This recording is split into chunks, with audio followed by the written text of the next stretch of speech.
Coming around to 9:35 now here on Delaware. I'm Peter MacArthur. So have a situation here. Latest unemployment numbers. Another 870,000 workers filing first-time claims for unemployment benefits. We're going to talk about that and some other things right now. Chris Burkhart, Placer Staffing, joining us on this Thursday morning. Well, Chris, let me first get your early impressions about those jobless numbers and what they mean for us.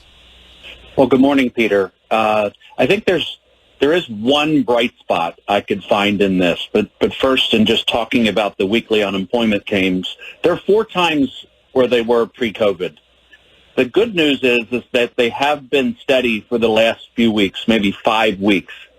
What that means is that layoffs or furloughs are being balanced with new job creation and folks finding new jobs.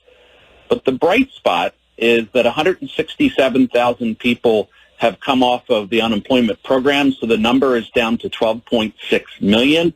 Now, that's still a crazy high number. It's too big. But in a normal world, we'd be celebrating that 167,000 people kind of got redeployed. With these high numbers, it's hard to get excited about it. Yeah, for sure. Let me ask you this.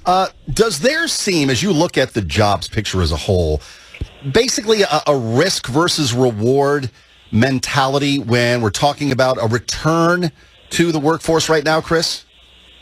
Peter, in my line of work, we're hearing many questions from job seekers. Why would I risk going back to work for what would, in essence, be maybe a small bump in take-home pay? Or why don't I wait for my job when my business reopens, or maybe my industry will come back if I'm in an industry that's hit? But we've been really trying to share with folks that there are a lot of reasons to go back to work and get that job. We're reminding folks what it's like to have a great job and what it's like to support yourself and others. It's really easy to settle and to rationalize that good jobs and careers are hard to come by. But I kind of think that's why it's worth fighting for. Don't settle. Don't rationalize. There are jobs if you're flexible and resourceful. Yeah. I think this is a great avenue to go down here because I know for a couple of reasons. Placers has been working to help people out who've lost their positions due to COVID, obviously. We talk about it each time that you and I chat. And there might be people out there listening, Chris, who are saying to themselves, you know what? I don't want to lose an next job that's not mine to give up. In other words, I want to go my own direction, which might have some merit. So you're a great person to ask about this. You're an entrepreneur yourself. What advice might you have for people looking to go into business for themselves during this particular time? Well, one thing, I started my business during a recession. In fact, I opened my doors during the morning of 9/11. And, you just can't have a more auspicious beginning. One thing I have mentioned before, but I'll put a little different spin on it. Go talk to entrepreneurs about what it's like. In particular, I want to give a shout out to Chris Wiley from Wiley Farms. Before I started Placers, I made a list of people that I wanted to go talk to, and I thought for a minute I wanted to sell Christmas trees and that kind of thing. And I went and talked to Chris Wiley, and he was kind enough to let me work there for 2 or 3 days.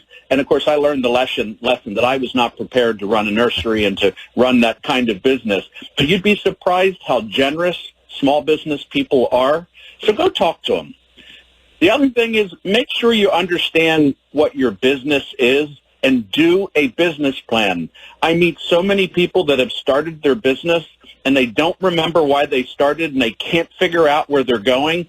It's really hard to know where you're going if you haven't picked a destination. Business plans don't have to be 80 pages, and there's great resources. In particular, I like a book called Scaling Up, which has a 1-page business plan. Doesn't that sound easy to do? And there's really great other tools like Business Canvas tools, and they're all free. And if I might do a quick commercial, yeah. I got help many years ago from the Small Business Administration and SCORE. They assigned a retired executive to me to help me do that stuff. So I had to learn one day, and now I help others. Yeah, there are resources out there, certainly, but as a new or would-be business person, a lot of folks aren't sure where to turn. And so clearly you do that homework, you find those resources. And like you said, Chris, entrepreneurs especially to me seem very giving of their information, their knowledge that they've gained to help someone else maybe have a clearer path to the success they want in business. They're the easiest people to reach. They all want to share their story. They all want to share their networks. And quite honestly, I know so many that someone helped them. And when we're all looking for the next person to invest in. We're all looking for that next person to help. And I know they always say that cash is king.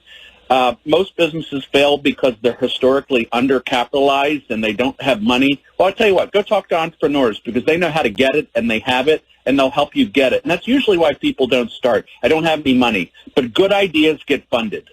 Yeah, absolutely.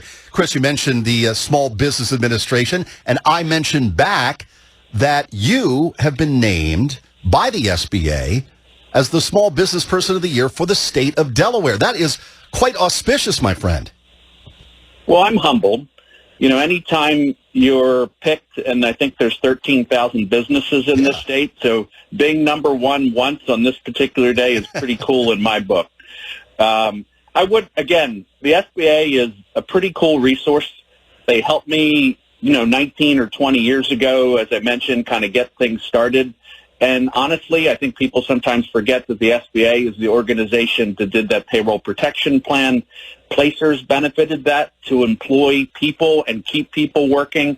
And there are an awful lot of businesses in this state that are thankful for that connection. So I'm honored and humbled by it. And honestly, it just means I got to go to work today and live up to it. That's exactly right. I'm not going to ask you, is it worth the hard work and all that kind of a thing? I think that answer might be relatively obvious in your case. But, I mean, what are some of the experiences or some of the lessons you've learned from a person, as a person running a small business, Chris, over the years? Well, hopefully this will translate. For me, it's very simple advice, and it took me a long time to figure this out. And it's that you have a great business when you're helping a lot of people. It's really that easy. And you have to figure that formula out. In other words, if your business is not impacting employees and customers in a meaningful way, it'll never grow into what you want it to be. Good stuff. Well, congratulations again. Well-deserved. And I hope you have a great time at the ceremony, which I know is upcoming. MyPlacers.com, right, if people want to find out more?